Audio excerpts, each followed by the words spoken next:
Tahukah kamu bahwa pada malam kelahiran Nabi Muhammad SAW, istana Raja Persia retak tanpa sebab, api yang disembah selama ribuan tahun tiba-tiba padam, dan langit seakan menyambut sebuah cahaya yang belum pernah muncul sebelumnya, sebuah tanda bahwa dunia akan segera berubah selamanya. Karena pada malam itulah lahir seorang manusia yang kelak menjadi rahmat bagi seluruh alam, pembawa cahaya di tengah kegelapan, dan penuntun umat manusia menuju jalan Allah. Maka sebelum kita menyelami kisah agung penuh keajaiban ini, jangan lupa subscribe channel ini, agar kamu tidak melewatkan kisah-kisah Islami penuh hikmah yang akan menguatkan iman dan menenangkan hati. Sebelum kelahiran Nabi Muhammad SAW, dunia berada dalam keadaan gelap dan penuh kesesatan. Manusia hidup tanpa arah, tanpa petunjuk, dan tanpa cahaya kebenaran yang jelas. Di Jazirah Arab, penyembahan berhala merajalela, ratusan patung disembah di sekitar Ka'bah, padahal tempat itu sejatinya adalah rumah tauhid yang dibangun oleh Nabi Ibrahim dan Nabi Ismail. Masyarakat Arab saat itu tenggelam dalam kebodohan. Peperangan antar suku terjadi tanpa sebab yang jelas dan bisa berlangsung puluhan tahun hanya karena harga diri dan dendam. Kaum lemah ditindas tanpa belas kasih, perempuan diperlakukan seperti barang, bahkan bayi perempuan dikubur hidup-hidup karena dianggap aib yang memalukan. Minuman keras, perjudian, dan perzinaan menjadi hal biasa, sementara kejujuran dan akhlak mulia semakin langka ditemukan. Di luar Jazirah Arab, dunia pun tidak lebih baik. Kerajaan Persia hidup dalam kesombongan dan kemewahan berlebihan, sementara api yang mereka sembah terus menyala sebagai simbol kekuasaan yang mereka banggakan.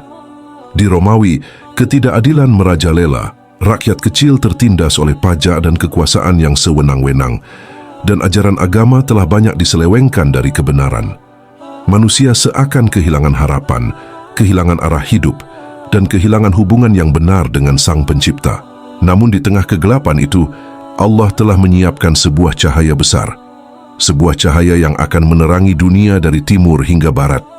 Cahaya itu tidak turun dari langit dalam bentuk kilat atau petir, tetapi lahir sebagai seorang bayi dari keturunan mulia, dengan takdir yang telah ditetapkan sejak awal penciptaan.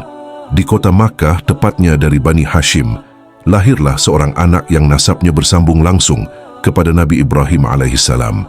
Ayahnya bernama Abdullah bin Abdul Muthalib, seorang pemuda Quraisy yang dikenal baik dan berakhlak mulia. Ibunya bernama Aminah binti Wahab, wanita suci, lembut dan terhormat di kalangan Quraisy. Namun sebelum anak itu melihat dunia, takdir Allah telah menetapkan ujian besar. Karena ayahnya wafat saat Aminah masih mengandung, meninggalkan kesedihan yang dalam, namun juga hikmah yang besar. Anak itu kelak akan tumbuh tanpa ayah, agar umat manusia tahu bahwa pertolongan Allah tidak bergantung pada kekuatan duniawi. Sejak dalam kandungan, tanda-tanda keistimewaan telah muncul. Aminah merasakan ketenangan yang belum pernah ia rasakan sebelumnya. Ia bermimpi melihat cahaya keluar dari dirinya, hingga menerangi istana-istana Syam, sebuah isyarat bahwa anak yang dikandungnya kelak akan membawa cahaya Islam ke seluruh penjuru dunia. Malam demi malam berlalu, hingga tiba saat yang telah Allah tetapkan, saat dunia bersiap menyambut kelahiran manusia paling mulia sepanjang sejarah. Malam itu bukan malam biasa, karena langit, bumi, dan seluruh makhluk seakan ikut menjadi saksi atas lahirnya sang penutup para nabi. Dan pada saat itulah, di tahun gajah ketika pasukan Abrahah gagal menghancurkan Ka'bah, lahirlah seorang bayi yang kelak namanya akan disebut dalam salawat hingga akhir zaman, Nabi Muhammad SAW. Malam itu datang dengan suasana yang berbeda dari malam-malam sebelumnya. Langit Makkah terasa lebih tenang, udara terasa lebih sejuk, dan seakan ada ketentraman yang turun menyelimuti bumi. Siti Aminah binti Wahab merasakan waktu kelahirannya telah dekat, namun tidak ada rasa takut berlebihan di hatinya, justru ketenangan dan keyakinan yang mendalam memenuhi jiwanya. Ia tidak merasakan kesakitan yang berat sebagaimana perempuan lain saat melahirkan, seolah Allah sendiri yang menjaga dan memudahkan proses kelahiran manusia paling mulia itu. Dalam kesendiriannya, Aminah melihat cahaya yang begitu terang keluar dari tubuhnya. Cahaya itu menerangi seisi rumah, Bahkan dalam riwayat disebutkan cahaya tersebut tampak hingga ke negeri Syam. Cahaya itu bukan cahaya biasa, melainkan pertanda lahirnya seorang pembawa cahaya tauhid yang kelak akan menghapus kegelapan syirik dari muka bumi. Pada malam itu pula, peristiwa-peristiwa luar biasa terjadi di berbagai penjuru dunia tanpa disadari oleh manusia saat itu. Istana Kisra di Persia yang selama ini berdiri megah dan kokoh tiba-tiba berguncang. 14 balkon istana runtuh seketika, seolah memberi isyarat runtuhnya kekuasaan zalim di masa depan. Api suci kaum Majusi yang disembah dan dijaga agar tetap menyala selama ribuan tahun, tiba-tiba padam tanpa sebab. Padahal api itu tidak pernah padam sebelumnya. Danau Sawa yang selama ini diagungkan oleh bangsa Persia tiba-tiba mengering. Seakan alam pun menolak kesyirikan dan menyambut datangnya kebenaran. Semua itu terjadi pada malam yang sama, malam kelahiran Nabi Muhammad SAW, meskipun manusia belum memahami maknanya saat itu. Kembali ke kota Makkah, di rumah sederhana Bani Hashim, lahirlah seorang bayi laki-laki yang wajahnya bersih, bercahaya, dan menenangkan siapapun yang memandangnya. Ketika bayi itu lahir, ia tidak menangis berlebihan seperti bayi lain, bahkan dalam riwayat disebutkan ia lahir dalam keadaan sujud, seolah sejak awal hidupnya telah terikat dengan Allah. Siti Aminah menggendong bayinya dengan penuh haru. Air mata bahagia bercampur rasa syukur mengalir dari matanya. Ia teringat mimpi-mimpinya semasa mengandung, suara yang berkata kepadanya bahwa ia akan melahirkan pemimpin umat ini dan diminta memberi nama Muhammad, nama yang berarti yang banyak dipuji. Nama itu bukan nama yang lazim digunakan di kalangan Quraisy saat itu. Namun Allah telah menanamkan keyakinan di hati Aminah bahwa nama itu adalah pilihan terbaik. Dengan penuh keyakinan, ia pun menamai putranya Muhammad. Seolah doa panjang tentang masa depan, sang bayi telah terucap dalam satu nama. Kabar kelahiran ini segera sampai kepada kakeknya, Abdul Muthalib, pemimpin Quraisy yang sangat dihormati. Wajah Abdul Muthalib berseri-seri ketika mendengar kabar tersebut. Hatinya dipenuhi kebahagiaan dan rasa syukur yang mendalam. Ia segera datang untuk melihat cucunya, menggendongnya dengan penuh kasih sayang, dan merasakan ikatan cinta yang begitu kuat seakan Allah menanamkannya langsung ke dalam hatinya. Abdul Muthalib membawa bayi itu ke Ka'bah, tempat suci yang menjadi pusat kehidupan spiritual masyarakat Makkah. Di hadapan Ka'bah, ia mengangkat cucunya, berdoa kepada Allah dengan penuh harap, memohon agar anak ini dijaga, dilindungi, dan kelak menjadi pembawa kebaikan bagi umat manusia. Ia pun menyembelih hewan sebagai bentuk syukur dan mengadakan jamuan sederhana, sesuatu yang jarang ia lakukan dengan penuh kegembiraan seperti hari itu. Saat orang-orang bertanya mengapa ia memberi nama Muhammad, bukan nama leluhur Quraisy, Abdul Muthalib menjawab dengan keyakinan bahwa ia berharap cucunya kelak akan dipuji oleh penduduk langit dan penduduk bumi. Hari-hari awal kehidupan Nabi Muhammad SAW dipenuhi dengan kasih sayang. Meskipun ia lahir dalam keadaan yatim, Allah menggantikan kehilangan ayahnya dengan cinta dari kakek dan ibunya, seolah ingin menunjukkan bahwa penjagaannya tidak pernah terputus. Namun di balik ketenangan itu, Allah telah menyiapkan perjalanan hidup yang panjang dan penuh ujian agar Nabi Muhammad SAW tumbuh menjadi pribadi yang kuat, lembut, dan penuh empati terhadap penderitaan manusia. Malam kelahiran itu bukan sekadar peristiwa lahirnya seorang bayi, melainkan awal dari perubahan besar yang akan mengguncang dunia. Dari rumah sederhana di Makkah, cahaya Islam mulai bersinar, meski saat itu belum ada yang menyadari betapa besar pengaruhnya di masa depan. Dan bayi kecil yang terlelap dalam pelukan ibunya itu, kelak akan menjadi nabi terakhir, pemimpin umat, dan rahmat bagi seluruh alam. Setelah beberapa hari kelahiran Nabi Muhammad SAW, sesuai tradisi masyarakat Arab Quraisy, bayi-bayi Makkah biasanya diserahkan kepada ibu susuan dari pedalaman agar tumbuh di lingkungan yang lebih bersih, kuat, dan fasih bahasanya. Tradisi ini dilakukan agar anak-anak terbiasa dengan kehidupan padang pasir yang keras, udara yang sehat, serta bahasa Arab yang murni dan kuat. Pada saat itu, datanglah beberapa wanita dari Bani Sa'ad ke kota Makkah. Mereka berharap mendapatkan bayi susuan dari keluarga terpandang agar memperoleh imbalan yang cukup. Namun ketika para wanita itu mengetahui bahwa bayi Muhammad adalah seorang yatim, kebanyakan dari mereka enggan mengambilnya karena mengira tidak akan mendapatkan balasan yang layak. Di antara para wanita itu terdapat seorang perempuan sederhana bernama Halimah binti Abi Zu'aib yang kemudian dikenal sebagai Halimah Sa'diyah. Halimah datang ke Makkah dalam keadaan sangat kekurangan, keledainya lemah dan berjalan tertatih-tatih, untanya hampir tidak mengeluarkan susu, dan keluarganya hidup dalam kesulitan yang berat. Ketika semua bayi telah diambil oleh wanita-wanita lain, Halimah mendapati dirinya tidak mendapatkan satu pun bayi susuan. Dengan perasaan sedih dan kecewa, ia enggan pulang tanpa membawa bayi, lalu dengan ragu ia mendatangi Aminah dan melihat bayi Muhammad. Awalnya Halimah merasa bimbang karena bayi itu yatim, namun hatinya tiba-tiba tergerak oleh rasa kasih yang sulit dijelaskan. Dengan penuh keyakinan dan keikhlasan, ia pun menerima bayi Muhammad untuk diasuh dan disusui, tanpa menyadari bahwa keputusan itulah yang akan mengubah hidupnya selamanya. Sejak saat Nabi Muhammad SAW berada dalam pelukan Halimah, keberkahan mulai tampak jelas. Ketika Halimah menyusui bayi itu untuk pertama kalinya, tiba-tiba susunya yang sebelumnya kering menjadi penuh dan mencukupi, bahkan cukup untuk anak kandungnya sendiri.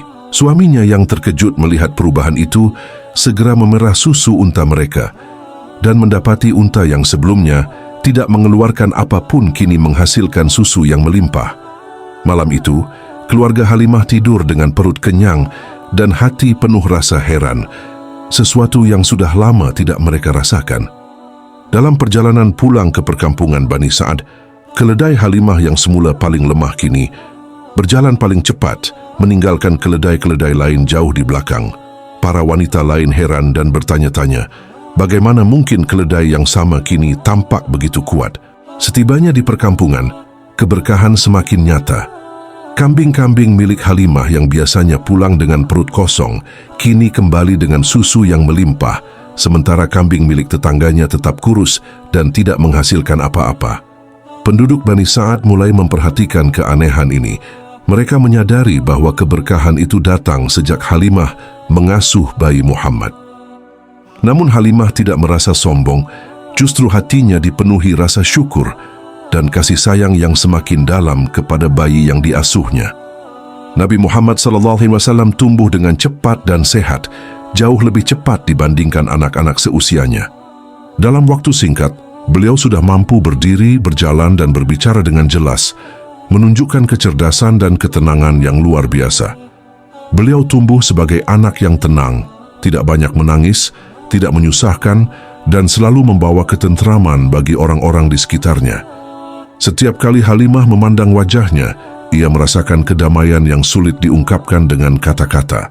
Beberapa tahun berlalu, dan Halimah semakin mencintai Muhammad kecil seperti anak kandungnya sendiri. Namun suatu hari terjadi peristiwa besar yang semakin menegaskan keistimewaan Nabi Muhammad SAW, peristiwa yang kelak dikenal sebagai pembelahan dada. Suatu ketika, saat Muhammad kecil bermain bersama anak-anak Bani Sa'ad, tiba-tiba datang dua malaikat dalam rupa manusia. Malaikat itu membaringkan Muhammad, membelah dadanya, lalu mengeluarkan sesuatu dari hatinya dan membersihkannya sebagai bentuk penyucian dari segala pengaruh buruk. Anak-anak yang melihat peristiwa itu berlari ketakutan dan melapor kepada Halimah. Dengan hati yang cemas, Halimah segera mendatangi Muhammad dan mendapati wajahnya tetap tenang, tanpa rasa sakit, seolah tidak terjadi apa-apa. Peristiwa itu membuat Halimah semakin yakin bahwa anak ini memiliki kedudukan yang sangat mulia di sisi Allah. Namun ia juga merasa khawatir akan keselamatan Muhammad, sehingga memutuskan untuk mengembalikannya kepada ibunya, Aminah, di Makkah. Dengan berat hati dan penuh air mata, Halimah menyerahkan kembali Muhammad kepada ibunya. Setelah bertahun-tahun diasuh dengan penuh cinta, meskipun berpisah, ikatan batin antara Halimah dan Nabi Muhammad SAW tidak pernah terputus hingga akhir hayat. Allah telah menjaga Nabi Muhammad SAW sejak kecil, membersihkan hatinya, dan menumbuhkannya dalam lingkungan penuh keberkahan. Semua itu adalah persiapan ilahi agar kelak beliau siap memikul amanah besar sebagai Rasul terakhir. Dan masa kecil yang penuh kasih sayang keberkahan serta perlindungan Allah itu menjadi fondasi kuat bagi perjalanan dakwah yang akan mengguncang dunia. Setelah Nabi Muhammad SAW dikembalikan dari asuhan Halimah Sa'diyah kepada ibunya, Siti Aminah binti Wahab, kehidupan beliau kembali berlanjut di kota Makkah dengan penuh kasih sayang seorang ibu yang sangat mencintai putra semata wayangnya. Aminah merawat Muhammad kecil dengan kelembutan yang luar biasa, seolah ia ingin menggantikan kasih sayang seorang ayah yang tidak sempat dirasakan oleh anaknya. Ketika Muhammad menginjak usia sekitar 6 tahun, Aminah memiliki keinginan besar untuk mengajak putranya berziarah ke Yatsrib, kota yang kelak dikenal sebagai Madinah. Di kota itu terdapat makam Abdullah bin Abdul Muthalib, ayah Nabi Muhammad SAW, yang wafat saat berdagang sebelum Muhammad dilahirkan. Perjalanan itu bukan sekadar perjalanan biasa, melainkan perjalanan penuh makna agar Muhammad kecil mengenal asal-usul ayahnya dan silaturahmi dengan keluarga dari pihak Bani Najjar. Dengan ditemani Ummu Aiman, pengasuh setia yang telah merawat Muhammad sejak kecil, mereka pun berangkat menempuh perjalanan panjang melewati padang pasir. Di sepanjang perjalanan, Aminah sering memandang putranya dengan tatapan penuh haru, menyadari bahwa anak ini akan tumbuh dengan tanggung jawab besar yang belum ia pahami. Setibanya di Yatsrib, Muhammad tinggal beberapa waktu di sana, mengunjungi makam ayahnya dan merasakan suasana kota yang kelak akan menjadi pusat dakwah Islam.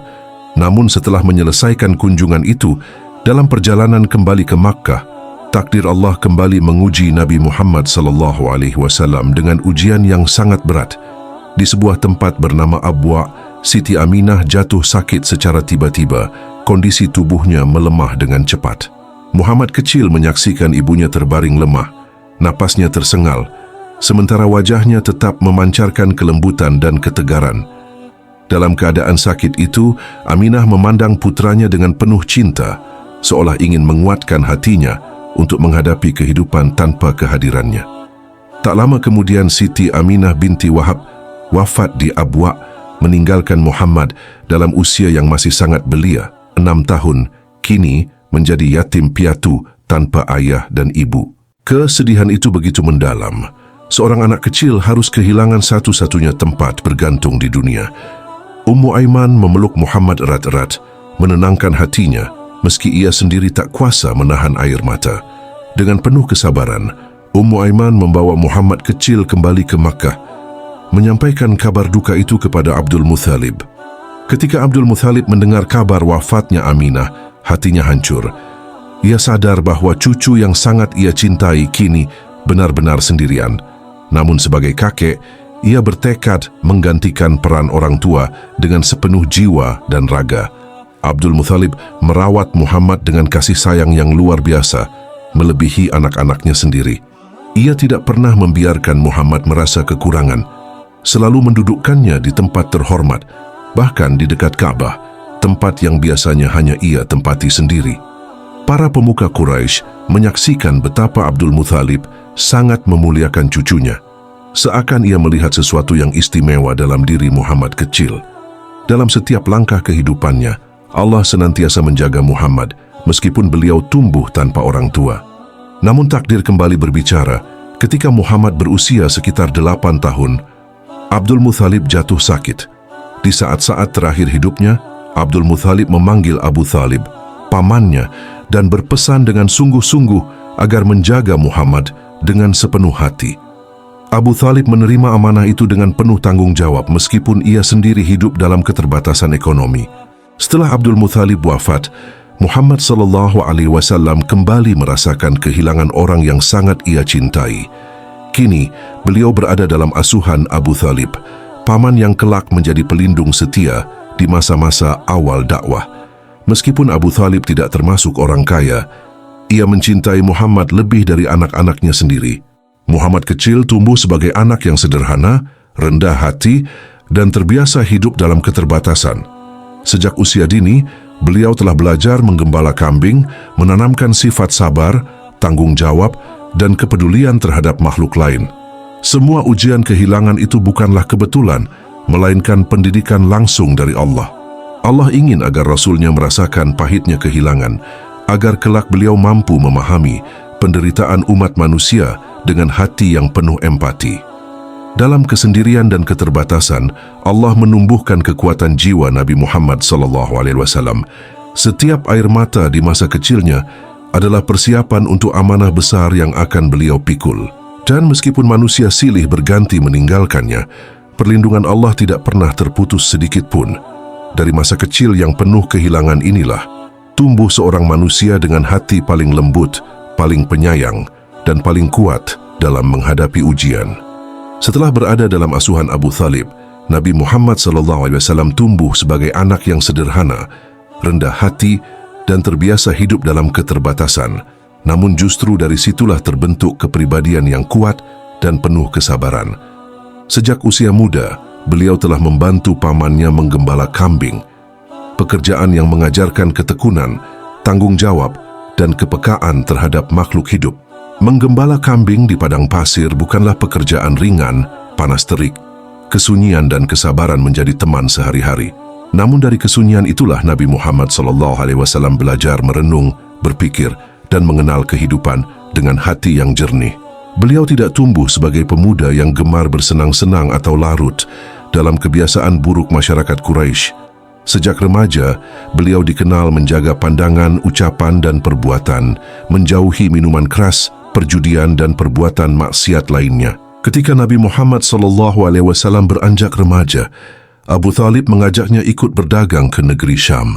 Perjalanan dagang ini membuka wawasan beliau tentang dunia luar, tentang manusia dari berbagai bangsa, serta tentang ketidakadilan dan kerusakan moral yang merajalela. Dalam perjalanan itulah, rombongan Quraisy singgah di sebuah tempat dan bertemu dengan seorang pendeta bernama Buhaira. Pendeta tersebut memperhatikan Nabi Muhammad SAW dengan penuh keheranan, melihat tanda-tanda kenabian yang disebutkan dalam kitab-kitab terdahulu. Buhaira melihat awan yang seakan menaungi Muhammad dari terik matahari, serta tanda kenabian di punggungnya. Dengan penuh kehati-hatian, ia memperingatkan Abu Thalib agar menjaga Muhammad dengan baik dan segera membawanya kembali ke Makkah, karena ia khawatir akan bahaya dari orang-orang yang iri. Abu Thalib sangat menjaga keponakannya setelah peristiwa itu, menyadari bahwa Muhammad bukanlah anak biasa. Sekembalinya ke Makkah, Nabi Muhammad SAW melanjutkan hidupnya sebagai pemuda yang jujur, amanah, dan terpercaya. Dalam setiap transaksi dagang, beliau selalu bersikap adil, tidak menipu, tidak mengurangi timbangan, dan tidak mengambil keuntungan secara zalim. Kejujuran itu membuat namanya semakin dikenal di kalangan masyarakat Quraisy. Orang-orang mulai mempercayakan harta mereka kepada Muhammad karena mereka tahu bahwa ia tidak akan mengkhianati amanah. Dari situlah beliau mendapatkan gelar yang sangat mulia, yaitu Al-Amin, yang berarti orang yang paling dapat dipercaya. Gelar itu bukan diberikan oleh satu atau dua orang, melainkan diakui oleh seluruh lapisan masyarakat Makkah. Bahkan, orang-orang yang kelak memusuhinya pun mengakui kejujurannya. Di tengah masyarakat yang dipenuhi kebohongan dan kecurangan, kehadiran Muhammad menjadi penyejuk dan teladan akhlak mulia. Beliau selalu membantu yang lemah, membela yang tertindas, dan tidak pernah berlaku kasar kepada siapapun. Nabi Muhammad SAW juga ikut terlibat dalam peristiwa Hilful Fudul, sebuah perjanjian untuk menegakkan keadilan dan melindungi orang-orang yang dizalimi. Peristiwa itu menunjukkan bahwa sejak sebelum diangkat menjadi nabi, beliau telah memiliki kepedulian tinggi terhadap keadilan sosial. Hatinya selalu gelisah melihat kerusakan moral dan penyembahan berhala di sekitarnya. Namun beliau tidak melawan dengan kekerasan, melainkan dengan kesabaran dan akhlak yang luhur. Allah sedang membentuk Rasul-Nya secara perlahan, melalui kehidupan nyata, bukan di istana, bukan dalam kemewahan, melainkan di tengah penderitaan dan ketidakadilan manusia. Setiap langkah hidup Nabi Muhammad SAW adalah pendidikan ilahi. Kejujuran, kesabaran, dan amanah yang beliau tunjukkan menjadi fondasi kuat bagi dakwah besar yang kelak akan beliau emban. Masyarakat Makkah mungkin belum menyadari, namun Allah sedang menyiapkan seorang pemimpin umat manusia. Dan dari pemuda yatim yang sederhana itu, cahaya kebenaran semakin mendekat untuk menyinari dunia. Kelahiran Nabi Muhammad SAW bukanlah sekadar peristiwa sejarah yang dicatat dalam buku-buku, melainkan sebuah titik balik besar bagi perjalanan umat manusia, karena dari kelahiran beliau, Allah menghadirkan cahaya yang menghidupkan hati, membangunkan jiwa yang tertidur, dan mengangkat derajat manusia dari lembah kegelapan menuju puncak kemuliaan. Sejak hari pertama kelahirannya, Allah telah menunjukkan bahwa Muhammad adalah manusia pilihan. Dijaga sejak kecil, dibesarkan dalam kesederhanaan, dan ditempa melalui ujian demi ujian agar kelak mampu memahami penderitaan umatnya dengan hati yang penuh kasih dan empati yang mendalam. Ketika kita menelusuri masa kecil Nabi Muhammad SAW yang penuh kehilangan, ditinggal ayah sebelum lahir, kehilangan ibu di usia sangat belia, lalu ditinggal kakek yang sangat mencintainya, kita memahami bahwa semua itu bukan tanda Allah meninggalkannya, melainkan bukti bahwa Allah sedang membentuk pribadi Rasul-Nya agar tidak bergantung pada manusia, tetapi hanya bersandar sepenuhnya kepada Rabb semesta alam. Dari kehidupan yatim piatu itulah lahir seorang manusia dengan hati paling lembut, yang mampu menangis untuk umatnya, yang mampu memaafkan musuh-musuhnya, dan yang mampu memikul amanah dakwah yang begitu berat tanpa sedikit pun mengeluh. Allah mendidik Nabi Muhammad SAW bukan di istana raja, bukan di tengah kemewahan dan kekuasaan, melainkan di tengah masyarakat yang rusak akhlaknya, agar beliau memahami realitas kehidupan manusia yang sesungguhnya. Beliau merasakan lapar, kesedihan, dan ketidakadilan, sehingga ketika kelak menjadi Rasul, setiap nasihat yang keluar dari lisannya bukan sekadar teori, melainkan lahir dari pengalaman hidup yang nyata dan penuh hikmah. Kejujuran Nabi Muhammad SAW yang membuatnya dikenal sebagai Al-Amin bukanlah sesuatu yang tiba-tiba, melainkan hasil dari akhlak mulia yang dijaga sejak kecil, dari hati yang bersih karena selalu berada dalam penjagaan Allah. Gelar itu menjadi bukti bahwa dakwah Islam dibangun di atas fondasi akhlak, bukan kekerasan, bukan paksaan, melainkan keteladanan yang menyentuh hati manusia secara perlahan namun mendalam. Kisah kelahiran dan masa awal kehidupan Nabi Muhammad SAW mengajarkan kepada kita bahwa kemuliaan tidak diukur dari harta, keturunan, atau kedudukan, tetapi dari ketakwaan, kesabaran, dan akhlak yang luhur. Seorang anak yatim yang tumbuh tanpa perlindungan duniawi justru diangkat oleh Allah menjadi pemimpin umat manusia, agar manusia memahami bahwa pertolongan Allah melampaui segala keterbatasan. Di tengah dunia modern yang penuh kegelisahan, tekanan hidup, dan krisis makna, kisah kelahiran Nabi Muhammad SAW hadir sebagai pengingat bahwa selalu ada cahaya di balik kegelapan, selalu ada harapan di balik ujian, dan selalu ada jalan kembali kepada Allah bagi siapapun yang mau membuka hatinya. Sebagaimana Allah menjaga Nabi Muhammad SAW sejak lahir, Allah pun tidak pernah meninggalkan hambanya yang bersabar dan bertawakal. Maka, mengenang kelahiran Nabi Muhammad SAW bukan hanya tentang perayaan, tetapi tentang meneladani akhlaknya, mengikuti sunnahnya, dan menjadikan hidup kita lebih dekat kepada Allah. Setiap salawat yang kita lantunkan adalah bentuk cinta. Setiap sunnah yang kita jalankan adalah bukti iman, dan setiap akhlak mulia yang kita amalkan adalah cerminan dari risalah yang beliau bawa. Semoga kisah kelahiran Nabi Muhammad SAW ini tidak hanya menambah pengetahuan tetapi juga menggetarkan hati, menguatkan iman, dan menggerakkan kita untuk menjadi pribadi yang lebih baik. Karena sejatinya Nabi Muhammad SAW tidak hanya lahir di kota Makkah lebih dari 1000 tahun yang lalu, tetapi ajarannya terus hidup di hati orang-orang yang mencintainya hingga akhir zaman.